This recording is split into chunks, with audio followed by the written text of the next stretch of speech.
Halo semuanya, selamat datang di channel 100 Alur Cerita. Pada kesempatan kali ini, kita akan membahas Machine Guard bagian 14. Buat kalian yang belum nonton part sebelumnya, silahkan cek di playlist yang telah saya buat atau cek di deskripsi. Sebelumnya, disclaimer, konten ini tidak akan membahas keseluruhan dari cerita Machine Guard. Jadi, jika kalian ingin mengetahui fullnya, silahkan baca di web legal atau membeli komiknya jika sudah ada di kota kalian. Oke, tanpa berbasa-basi lagi, mari kita mulai ke pembahasannya. Cerita dimulai dengan Chun Ye-won yang terkejut ketika mendengar bahwa klan baru yang meluluh lantakan suatu wilayah adalah klan Blade Guard. Sedangkan cerita pun berganti dan memperlihatkan aula dari tempat para guardian yang selalu melindungi Lord. Di ruangan itu terlihat guardian utama sedang mengobrol sesuatu dengan Lee Ha-meng yang sekarang berada di hadapannya. Di sana Guardian Agung mengerti bahwa mungkin orang yang telah mereka tunggu dari lama adalah Chun Ye-won. Lee Ha-meng di sana terkejut karena reaksi Guardian Agung biasa saja. Ia bingung mengapa Guardian Agung bisa sesantai itu, padahal ia baru mengetahui tentang pewaris dari Heavenly Demon. Lee Ha-meng pun di sana bertanya ada masalah apa dengan Guardian Agung, karena ia tampak seperti sedang memikirkan sesuatu. Sambil duduk pada tempatnya, di sana Guardian Agung berkata bahwa ada masalah dengan klan Blade Guard Six Martial. Lee Ha-meng yang mendengar hal itu langsung bertanya, ada apa dengan nama klan Blade Guard tersebut? Guardian Agung pun di sana menjelaskan tentang sesuatu yang tidak diberitahu saat rapat. Di sana Guardian Agung mengatakan bahwa orang yang memotong lengan Panatuahan dan mencokel mata Seop Meng adalah kesatria dari klan Blade Guard. Di sana Guardian Agung menceritakan ketika dirinya dan Panatua lain sedang melakukan pergerakan diam-diam ke suatu tempat. Tapi ternyata mereka malah disergap seolah sudah tahu bahwa Lord dan yang lainnya akan datang. Di sana pertempuran pun terjadi. Klan Blade Guard di sana sangat kuat dan berjumlah banyak. Tapi karena kultus iblis membawa pasukan utamanya, jadi kultus iblis bisa melakukan serangan balasan pada mereka semua. Tapi setelah semua itu, tiba-tiba muncul 3 orang hebat yang menggunakan pedang, tongkat, dan juga cakar. Mereka ini sepertinya adalah tetua dari klan Blade Guard tersebut. Di sana para tetua klan Blade Guard berhasil menghabisi anggota kultus iblis dengan mudah, sehingga para tetua harus turun tangan untuk membantunya. Dan bahkan para tetua ini berkelompok agar bisa mengalahkan tetua dari klan Blade Guard. Tapi itu semua ternyata belum cukup dan bahkan membuat tetua ketujuh yaitu Kang Sunong kehilangan nyawa miliknya. Bahkan bukan hanya itu saja, ternyata di sana tetua kelima yaitu Hang Soyu kehilangan tangannya karena serangan dari para tetua klan Blade Guard tersebut. Guardian Agung pun di sana akhirnya ikut bertarung bersama dengan Lord karena ditakutkan akan terjadi sesuatu yang lebih buruk lagi. Di hadapan Lee Ha-meng yang sedang duduk di sana Guardian Agung berkata bahwa ia bertarung melawan orang yang menggunakan pedang. Sambil memperlihatkan bagian tubuhnya yang terluka, Guardian Agung berkata bahwa ia sekarang mengerti bahwa serangan dari para tetua klan Blade Guard sangatlah fatal. Di sana terlihat tubuh Guardian Agung terluka karena terkena serangan-serangan yang dilancarkan oleh tetua dari klan Blade Guard yang menggunakan pedang. Lee Ha-meng yang melihat hal itu langsung berpikir bahwa luka Guardian Agung tidak terlihat seperti terkena sabetan pedang, tetapi terlihat seperti goresan pisau biasa. Tapi di sana ia tahu bahwa luka dari Guardian Agung mirip dengan luka yang diberikan oleh Chun Ye-won. Guardian Agung pun di sana mengatakan bahwa ia tidak bisa menghindari setiap serangan yang dilancarkan oleh tetua dari klan Blade Guard tersebut. Sedangkan sekarang di aula tamu kultus demonik tempatnya terlihat cukup ramai. Di sana terlihat Lord yang sedang duduk sekarang dijaga oleh Guardian Agung dan juga Guardian Kiri yang matanya terluka karena pertarungan sebelumnya. Sedangkan di sisi lain terlihat Chun Ye-won yang juga duduk di sebelah Lord. Di sana Chun Ye-won berkata bahwa ia tidak suka duduk di sebelah Lord. Sedangkan itu di sana terlihat Huan Yi yang berkata bahwa pakaiannya sekarang terlalu gelap jika digunakan untuk sebuah perjamuan makan malam. Para tamu undangan pun di sana mulai memasuki aula yang sudah disiapkan oleh Lord. Di sana terlihat pemimpin klan Flower Mountain yaitu Pong Chun memasuki aula. Bukan hanya itu, di sana pemimpin pasukan ketujuh dari klan Murim yaitu klan Moyong juga memasuki aula. Dan tentu saja di sana ada banyak orang yang memasuki aula dan di antara mereka semua ada satu orang yang menggunakan tutup kepala agar wajahnya tak terlihat. Salah satu bawahannya pun di sana berkata sesuatu pada orang yang menggunakan tutup wajah tersebut. Di sana terlihat bahwa orang yang menggunakan tutup wajah ini benar-benar dijaga dengan ketat oleh para penjaganya. Lalu orang dengan tutup kepala di sana memberi hormat pada Lord. Ia berkata bahwa ia menyampaikan salamnya pada Lord sebagai tetua dari kultus demonik. Para aliansi murim yang lain pun di sana memberi hormat pada Lord yang sudah menanti mereka dan mempersiapkan jamuan bagi mereka. Lord pun di sana berkata bahwa ia juga menyambut mereka semua yang berasal dari aliansi murim. Tapi di sana ia sedikit ragu dengan sesuatu. Para anggota persatuan murim yang mendengar hal itu langsung memasang wajah kesal dan terkejut dengan perkataan Lord. Kang Moyong yang merupakan salah satu pemimpin dari persatuan murim pun di sana bingung dengan maksud dari ucapan Lord tersebut. Lalu dengan wajah yang cukup kesal, di sana Lord berkata bahwa mengapa orang dari aliansi murim menutupi wajahnya. Ia berkata apakah aliansi murim memiliki niat tersembunyi hingga wajahnya harus ditutupi. Orang dengan tutup wajah pun di sana berkata bahwa ia minta maaf. Di sana ia mengatakan bahwa ia gugup, jadi ia malah melakukan tindakan yang kurang sopan. Orang itu pun membuka tutup wajahnya. Terlihat orang itu adalah seorang perempuan. Lalu di sana terlihat bahwa orang yang dari tadi wajahnya ditutupi adalah seorang perempuan yang sangat cantik dan jelita. Setiap orang yang melihat hal itu di sana langsung menganga karena terpesona dengan kecantikan dari wanita tersebut. Pewaris klan Moyong pun di sana berkata bahwa setiap orang saat ini pasti sedang menatap terpesona. Ia mengatakan bahwa wanita itu adalah wanita tercantik di aliansi murim. Para warga pun di sana berkata orang itu bisa dibandingkan dengan seorang putri di masa lalu yang dianggap tercantik. Namun tiba-tiba di sana ada seorang penjaga yang menepukkan tangannya dengan cukup kencang. Orang-orang yang ada di sana pun langsung berkata bahwa sepertinya mereka melakukan kesalahan karena terlalu lama melihat wanita yang cantik tadi. Wanita itu pun di sana memberi hormat kembali. Ia berkata bahwa namanya adalah Sohee dan ia adalah ahli strategi kedua dari aliansi murim. Di sana ia juga meminta maaf atas ketidaksopanannya tadi. Lord pun di sana mengatakan bahwa sepertinya aliansi murim telah mengirimkan orang yang sangat istimewa. Dan di sana Lord juga berkata bahwa ia memberi salam sekali lagi pada Sohee dan yang lainnya. Di sana salah satu dari mereka berkata bahwa ia berterima kasih karena sudah disambut oleh Lord dengan jamuan makan malam yang meriah. Setelah mendengar hal itu, Lord pun berkata bahwa sekarang para bawahannya harus segera menyambut para tamu istimewa itu dengan makan malamnya. Yin Moha dan Samayi pun di sana berdiri dan memperkenalkan diri mereka masing-masing pada aliansi murim. Lalu tiba-tiba di sana Huan Yi berdiri dan memperkenalkan dirinya sebagai tetua ke-11 dari kultus demonik. Anggota pasukan murim di sana terkejut dan mereka berpikir bahwa kultus demonik benar-benar mirip dengan informasi yang telah mereka miliki. Sedangkan itu di sana terlihat Chun Ye-won memperkenalkan dirinya. Ia berkata bahwa ia adalah tetua ke-12 sekaligus pewaris dari kultus demonik. Pasukan murim yang mendengar hal itu langsung terkejut dan kebingungan. Di sana mereka berpikir ternyata mereka memiliki informasi yang salah karena kultus demonik memiliki seorang pewaris. Salah satu tetua murim berpikir bahwa Chun Ye-won terlihat terlalu muda untuk menjadi seorang tetua dan di sana ia juga bingung mengapa tidak melihat baik sang ahli racun dan juga Mujin yang dikenal dengan sebutan Dual Sword. Bahkan di sana ada orang yang berpikir bahwa ia tidak menyangka karena ternyata kultus demonik ada seorang pewaris yang usianya bahkan tidak terlihat seperti 20-an. Di sana mereka berpikir bahwa ternyata ada monster di kultus iblis. Mereka berpikir bahwa Chun Ye-won mirip monster yang ada di pasukan murim.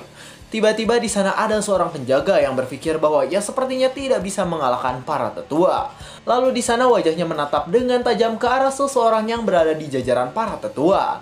Sambil melihat Chun Ye-won, Yin Moha, dan Huan Yi, di sana ia berpikir bahwa sepertinya seseorang di antara mereka bisa disakiti. Tiba-tiba di sana ia membunyikan sebuah teko dengan piring yang ada di sebelahnya. Sohee yang sedang diam tiba-tiba langsung terlihat melamun dan memikirkan sesuatu. Di sana Sohee berdiri dengan cepat sehingga membuat orang-orang yang ada di sebelahnya terkejut dan bingung. Sohee berdiri di hadapan Chun Ye-won dan Yin Moha sehingga membuat mereka berdua bingung dengan kelakuan Sohee saat ini. Sohee dengan wajah cantiknya langsung berkata agar Yin Moha minggir sebentar dari sisi Chun Ye-won. Yin Moha yang mendengar hal itu langsung terkejut sedangkan Huan Yi di sana berkata apa yang sebenarnya terjadi saat ini. Bahkan di sana para tetua dari aliansi murim pun terkejut dengan kelakuan Sohee yang tiba-tiba mendekat ke arah Chun Ye-won. Di sana Sohee duduk di sebelah Chun Ye-won sehingga membuat Yin Moha yang melihat hal tersebut langsung terkejut dan kesal dengan kelakuan Sohee. Chun Ye-won yang melihat hal tersebut langsung terkejut dan bingung. Di sana ia berpikir apakah Sohee saat ini sedang mabuk sehingga kelakuannya menjadi sedikit aneh. Dengan wajah manisnya, di sana Sohee mendekat ke arah Chun Ye-won. Wajahnya mendekat ke arah Chun Ye-won. Di sana Sohee berkata bahwa ia sudah lama ingin bertemu dengan Chun Ye-won yang merupakan pewaris tahta. Pasukan murim yang melihat hal tersebut langsung terkejut. Ia berkata apa yang sedang dilakukan oleh Sohee saat ini pada Chun Ye-won. Sohee di sana memegang lengan Chun Ye-won. Lalu dengan cepat Chun Ye-won langsung menarik lengannya. hingga Sohee tidak bisa menggenggam dirinya. Tapi Sohee di sana malah semakin mendekat sehingga membuat Chun Ye-won kebingungan dan risih dengan kelakuan Sohee pada dirinya. Dengan wajah yang bingung, Chun Ye-won berpikir bahwa ia tidak paham dengan maksud dari Sohee yang bertindak seperti itu. Tapi tiba-tiba di sana Chun Ye-won terkejut ketika ia memandang Sohee dengan kedua bola matanya. Penjaga Sohee yang melihat hal itu langsung tersenyum dan di sana ia langsung menakol Taeko yang berada di hadapannya dengan cukup kencang. Di sana terlihat ada seseorang yang bergerak cepat dan bersiap untuk menyerang seseorang. Tanpa disangka orang yang akan menyerang itu adalah Sohee. Di sana dengan serangannya yang cepat ia langsung berusaha untuk menyerang Chun Ye-won. Tapi sebelum Sohee menyerang, di sana Chun Ye-won sebenarnya sudah merasa aneh dengan kelakuan Sohee.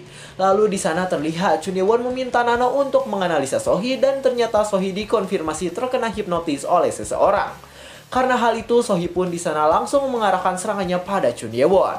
Anggota aliansi Murim yang melihat hal itu langsung terkejut dan meminta Sohee untuk menghentikan perbuatannya saat ini. Tapi ternyata itu semua sia-sia. Di sana dengan cepat, Chun Ye-won langsung menghentikan serangan yang dilancarkan oleh Sohee pada dirinya. Chun Ye-won langsung memukul mundur Sohee. Di sana ia menatap dengan tajam. Lalu Chun Ye-won berpikir bahwa sekarang Sohee bertindak seperti itu ialah karena dirinya sedang dikendalikan oleh seseorang. Sohee yang terpukul mundur pun di sana langsung mengumpulkan energi di kedua lengannya agar bisa menyerang Chun Ye-won untuk yang kedua kalinya. Dengan cepat, Sohee langsung berlari dan bersiap untuk menyerang Chun Ye-won kembali dengan kekuatannya yang sudah ia kumpulkan di lengannya tersebut. Sedangkan Chun Ye-won di sana langsung menganalisa dan memikirkan cara agar Sohee bisa keluar dari hipnotisnya. Nano pun langsung memberitahu bahwa cara agar hipnotisnya lepas ialah dengan memberi kejutan di otaknya. Setelah mendengar perkataan tersebut, Chun Ye-won langsung memegang pamente milik Sohee dengan tangannya, sehingga membuat Sohee langsung terdiam. Salah satu tetua dari aliansi Murim di sana berkata agar Sohee menghentikan perbuatannya yang sedang dilakukannya. Yin Moha pun di sana terlihat kesal, sedangkan Hwan Yi langsung berteriak dan berkata bahwa berani sekali aliansi Murim menyakiti putra mahkota. Ia bertanya apa tujuan sebenarnya dari aliansi Murim itu. Sedangkan penjaganya di sana menatap dari kejauhan di antara banyaknya orang yang sedang berkumpul. Di sana ia tersenyum senang karena ia berpikir bahwa sekarang pasti orang-orang sedang panik dan bingung dengan keadaan yang terjadi. Sedangkan Chun Ye-won sendiri di sana memerintahkan Nano untuk menggunakan kejutan listrik pada tangannya. Terlihat Sohee pun langsung berteriak karena terkejut sekaligus kesakitan dengan apa yang dilakukan oleh Chun Ye-won pada dirinya. Sohee di sana langsung diam dan lemas setelah terkena kejutan listrik yang diberikan oleh Chun Ye-won pada dirinya. Salah satu tetua dari kultus iblis yang melihat hal itu langsung berkata apa yang sekarang sedang dilakukan oleh Chun Ye-won. Saat Chun Ye-won memberikan kejutan listriknya, terlihat si pelaku terus memperhatikan dari kejauhan. Sohee pun di sana sadar sedikit demi sedikit. Dan setelah Sohee sadar, Chun Ye-won langsung menjatuhkan dirinya yang langsung diiringi oleh seseorang yang berlari ke arah Sohee. Sohee di sana kebingungan. Ia bertanya apa yang sebenarnya terjadi.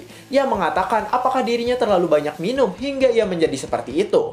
Orang yang melakukan hipnotis pun di sana terkejut karena hipnotisnya ternyata telah terlepas. Ia bingung mengapa hipnotisnya bisa tiba-tiba berhenti. Saat ia sedang bingung, tiba-tiba ada sebuah telepati yang memberitahu bahwa sekarang ia diperintahkan agar melakukan rencana kedua. Sedangkan di sisi lain terlihat Sohee yang kelelahan dan bingung dengan apa yang terjadi pada dirinya sekarang sedang ditenangkan oleh seseorang. Tiba-tiba orang yang menghipnotis membunyikan tekonya kembali. Orang itu pun di sana langsung terkejut dan terkena hipnotis akibat suara yang diberikan oleh teko tadi. Dengan cepat ia langsung menyerang ke arah Chun Ye-won dan berkata bahwa berani sekali Chun Ye-won menyentuh Sohee yang merupakan perwakilan dari aliansi Murim. Ia mencoba menyerang Chun Ye-won dengan kekuatan yang ia miliki. Tapi di sana ada sesuatu yang bergerak dengan cepat. Ternyata orang yang bergerak cepat di sana adalah Hwan Yi. Dan di sana Hwan Yi langsung memutarbalikan tubuh orang tersebut sehingga orang itu kesakitan. Dengan senyum manis seramnya, Hwan Yi berkata bahwa ia tidak akan membiarkan hal yang sama terjadi dua kali. Orang itu pun di sana kesal sambil berteriak kencang. Ia berkata agar dirinya dilepaskan oleh Hwan Yi. Tapi tiba-tiba Yin Moha datang dan menghantam babatoknya hingga orang itu langsung terkejut dan pingsan karena hantaman yang diberikan oleh Yin Moha. Orang itu pun di sana pingsan dan kepalanya terjatuh di hadapan Yin Moha dan Hwan Yi yang berada di hadapannya itu. Chun Ye-won yang melihat hal itu langsung berpikir bahwa ada sesuatu yang aneh. Ia berpikir bahwa orang tadi perilakunya tiba-tiba berubah seperti dikendalikan oleh seseorang. Sambil memperhatikan keadaan sekitar, di sana ia memerintahkan Nano untuk mencari orang yang menggunakan hipnotis pada aliansi Murim. Sedangkan pelakunya di sana bingung karena sekarang rencananya sudah hancur. Lalu tiba-tiba ia mendapat perintah untuk melakukan rencana ketiga. Saat ia sedang bertelepati, tiba-tiba Chun Ye-won datang di hadapannya. Di sana ia langsung berkata bahwa sekarang akhirnya ia menemukan pelaku utama dari penghipnotisan yang terjadi. Chun Ye-won langsung mencekik leher orang tersebut sehingga orang itu terkejut dan kesakitan dengan kelakuan Chun Ye-won. Orang itu berkeringat dingin. Di sana ia bertanya apa yang sedang dilakukan oleh Chun Ye-won pada dirinya. Chun Ye-won yang mendengar hal itu langsung kesal. Di sana ia berkata bahwa ia tahu dengan apa yang dilakukan oleh orang tersebut. Orang itu pun mencoba berbohong, tapi Chun Ye-won langsung menguatkan cekikannya sambil berkata agar orang itu tidak berbohong dengan ucapannya. Dengan wajah yang sangat kesal, di sana Chun Ye-won bertanya tentang apa maksud dari rencana ketiga yang akan mereka lakukan. Saat Chun Ye-won sedang mencekik orang tersebut, tiba-tiba datang Moyong yang berkata agar Chun Ye-won menghentikan perbuatannya. Di sana ia berkata bahwa ia mengakui jika aliansi Murim telah melakukan hal yang buruk. Tapi ia tahu jika menyerang seorang penjaga adalah sebuah tindakan yang berlebihan. Tiba-tiba Chun Ye-won bertanya pada Sohee. Di sana ia bertanya apakah Sohee mengenal penjaga yang sedang ia cekik saat ini. Sohee yang mendengar hal itu langsung terkejut dan kebingungan dengan pertanyaan yang dilontarkan oleh Chun Ye-won. Saat ia memperhatikannya dengan benar, ia langsung bingung. Ia berkata siapa pria yang menjadi penjaganya itu. Para tetua yang mendengar hal itu langsung terkejut karena ternyata Sohee sendiri tidak mengenali penjaga yang bersama dirinya. Saat Chun Ye-won sedang mencekik orang tersebut dengan kencang, tiba-tiba ada telepati yang memberitahukan agar orang itu melakukan rencana ketiga. Chun Ye-won yang mendengar hal itu langsung terkejut karena ternyata mereka juga membicarakan tentang Sword Demon. Pria itu langsung menepukkan tangannya dengan cukup kencang. Beberapa orang yang memiliki kekuatan rendah tiba-tiba terkena hipnotis dan membuat orang lain yang melihatnya langsung kebingungan. Mereka semua pun saling menyerang satu sama lain karena mereka telah terkena hipnotis dari suara tepukan tadi. Chun Ye-won yang melihat hal itu langsung terkejut. Di sana ia bingung bagaimana cara orang-orang bisa terhipnotis. Tapi ternyata hal itu disebabkan oleh suara tepukan yang tadi. Chun Ye-won di sana sadar ternyata penjaga itu melakukan hipnotis dengan memberikan sebuah suara tepukan yang cukup kencang. Di sana ia melihat orang-orang bertarung, tapi ia merasa aneh karena bagaimana bisa seseorang menghipnotis banyak orang hanya dengan satu tepukan saja. Penjaga lain pun di sana tiba-tiba berteriak. Ia berkata bahwa kultus iblis telah menyerang aliansi Murim. Ia mengatakan agar mereka saling bertarung satu sama lain. Orang-orang yang mendengar hal itu semakin kesal karena ternyata penjaga itu terus memprovokasi keadaan di sana. Aliansi Murim dan kultus iblis di sana bersiap dengan kekuatannya masing-masing untuk saling menghantam. Tapi tiba-tiba di sana Chun Ye-won muncul di tengah-tengah mereka. Ia berkata agar semuanya berhenti dan tidak bertarung. Sambil berteriak dengan kencang, ia berkata bahwa sekarang banyak orang yang terkena hipnotis oleh seseorang. Pasukan Murim yang mendengar hal itu langsung terkejut. Ia bertanya apa maksud dari perkataan Chun Ye-won. Chun Ye-won pun langsung menjawab bahwa hipnotis adalah penyebab Sohee dan Moyong bertindak aneh saat pertemuan tadi. Orang itu pun di sana bertanya, sekarang mereka harus melakukan apa jika memang perkataan dari Chun Ye-won itu benar adanya. Dengan sifat kepemimpinannya, di sana Chun Ye-won berkata agar orang yang tidak terhipnotis membantu menahan orang yang terkena hipnotis. Salah satu dari mereka yang mendengar hal itu langsung bertanya, apa yang akan dilakukan Chun Ye-won jika orang yang terkena hipnotis sudah tertangkap? Dengan penuh percaya diri, di sana Chun Ye-won berkata bahwa hal itu nanti akan ia urus sendirian. Chun Ye-won pun langsung bergerak dengan sangat cepat untuk mengurus orang-orang yang sedang terhipnotis. Sedangkan tetua aliansi Murim di sana berkata agar seluruh pasukannya mengikuti instruksi dari apa yang akan ia sampaikan selanjutnya. Aliansi Murim pun di sana bergerak karena tetuanya memerintahkan mereka agar mengikuti dirinya untuk menghentikan para orang yang terkena hipnotis. Sedangkan di sana para tetua terlihat ketakutan ketika memandang ke arah belakang. Di sana terlihat Lord masih duduk di singgasananya. Lalu dengan wajah yang sangat kesal dan mengerikan, Lord bertanya tentang siapa orang yang berani menyerang istananya saat ini. Dan cerita pun bersambung. Pelajaran yang bisa diambil dari cerita kali ini ialah agar kita memiliki mental yang kuat. Karena jika kita punya mental yang kuat, akan sulit untuk dihipnotis oleh orang-orang yang tidak bertanggung jawab. Saya 100 Alur Cerita, jangan lupa like, comment, subscribe, dan share ke teman-temannya. Terima kasih telah menonton sampai akhir dan sampai jumpa di kesempatan berikutnya.